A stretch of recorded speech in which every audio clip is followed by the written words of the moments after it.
Hi guys, it's Isa. Today we're gonna do my June TBR. As it's usual in my TBRs, I've divided the different books in 3 buckets. The first one are new releases that I'm psyched to get to them this month. The second bucket are new series. And honestly, I'm also fascinated by the books that I have. These are well-loved booktube books that I'm finally entering in my TBR.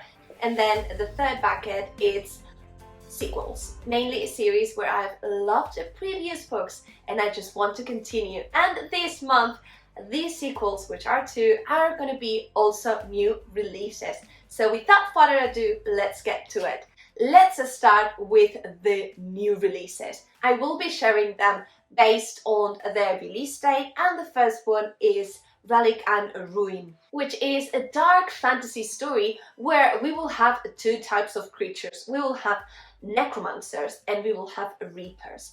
And in between these 2 creatures, we will have this family that acts some sort of a bridge between the 2, ensuring the balance. And the story will kick off with our girl that is one of the daughters of this family that is acting as a bridge, and she just chasing down and investigating some murders.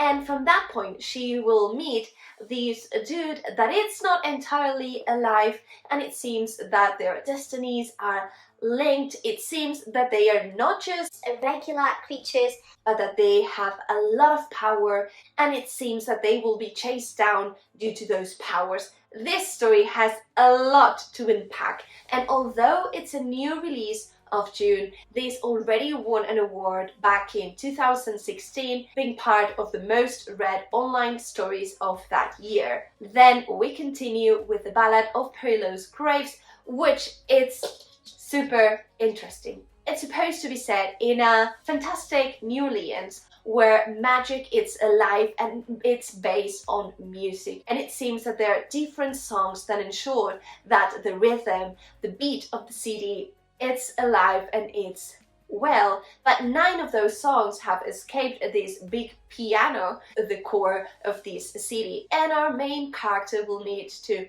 find these songs and, just ensure that the entropy is reduced in this city. Sadly though, this is already gaining a little bit of mixed reviews, a very interesting and fascinating world building, but that the plot, it's a little bit of a mess. So let's see where we stand. We go then to the Final Strife, which honestly has everything that I want for this month. for starters, talks about a revolution. It's a blend between African and Arabian mythology, which sounds really very lush. And we will have this land that it's kind of like divided in different sections. We have kind of like the red bloods, which are the elite, then we have the blue bloods, who are the workers, and then we have the clear ones, which are the ones that are kind of like invisible. We will have different points of view in this story, each belonging to one of these different sections of the population. They will play a very important role in this revolution, Which will be kind of like gathered under the trope of a tournament. Now we go to the second bucket, which are the series that I'm starting, and we will start with Age of Myth, which is the first book in a series that is a little bit long. There are 6 books there, but hear me out, this is a favorite of Jessie May. As of now, she has been hyping this series and also this book for a fair amount of time now, and it's time to get to it. It seems that it's also a very good story if you are aiming to get into fantasy, and it talks about this land where there's kind of like humans and then this other race that are almost gods, right? Like they are magical and they were like, Yeah, gods. however, it seems that one day one of these humans killed one god. And from that moment, kind of like the line of what's supposed to be a human and what's supposed to be a god, it isn't as clear, and we will be following a different point of view, kind of like in this aftermath. Sounds fantastic. Then we go to another book that is a very well loved in booktube, maybe more for last year, and that is Middlegame. This is a blend between fantasy and a little bit of science fiction, and we will have the story of different twins. One a prodigy with numbers and another one a prodigy with letters. And the thing is that they are not entirely human, and their creator, it's kind of like hoping for them to be gods. It's also a story that it's supposed to get you confused for a lot of time, but then things eventually are pieced out. So hopefully that first part, it's not too much for me. And then we go to the Inheritance games, which is a favorite of one of the friends of the channel. It's her favorite. She has been recommending this for months, and it's the moment to get to it. Honestly, it really resembles for me Knives Out, the movie. So it has really that vibe. It talks about this girl that is just doing her thing, and one day she discovers that a billionaire has left her a lot of money and that she potentially is now very, very rich. And so she will get to this house of this billionaire, and of course there's going to be a lot of family intrigues on what are the motivations of these different people. They do not know why she has been granted this opportunity, and she will need to solve a lot of puzzles, a lot of riddles in order to understand what's happening and potentially gain that money. It's supposed to be a very plot-driven, fast, and also kind of like almost a thriller kind of story. And then a little bit of a palate cleanser, but a recommendation by Elle from the channel Elliot Brooks, House of Dragons. This was one of my favorites, not last year, but in 2020, that year. And it's a young adult story set in this Asian-inspired environment where the emperor has just died. And it seems that after the emperor dies, there's this kind of like cult, this tournament, that it's usually kind of like held by the older son of each of these different houses that are ruling. But this year, this call will be attended not only by the eldest of the sons, and we will have a liar, a soldier, a servant, a thief, and a murderer. And last but not least in this packet, we will have Saga.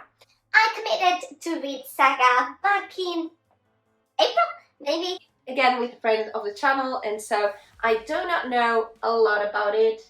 It's way out of my comfort zone because I don't tend to read comics, to be honest, and not as much science fiction. So a good of a blend of things that are outside of my comfort zone, but it's supposed to be a story of a war between different races and two people that just, you know, like fall in love, and I'm assuming they have this little cute little baby, and things will unfold from there. And last but not least, and I'm beyond excited with the sequels, we have Locklands, which is book 3 in the Founders trilogy, which is one of my favorite series of all time.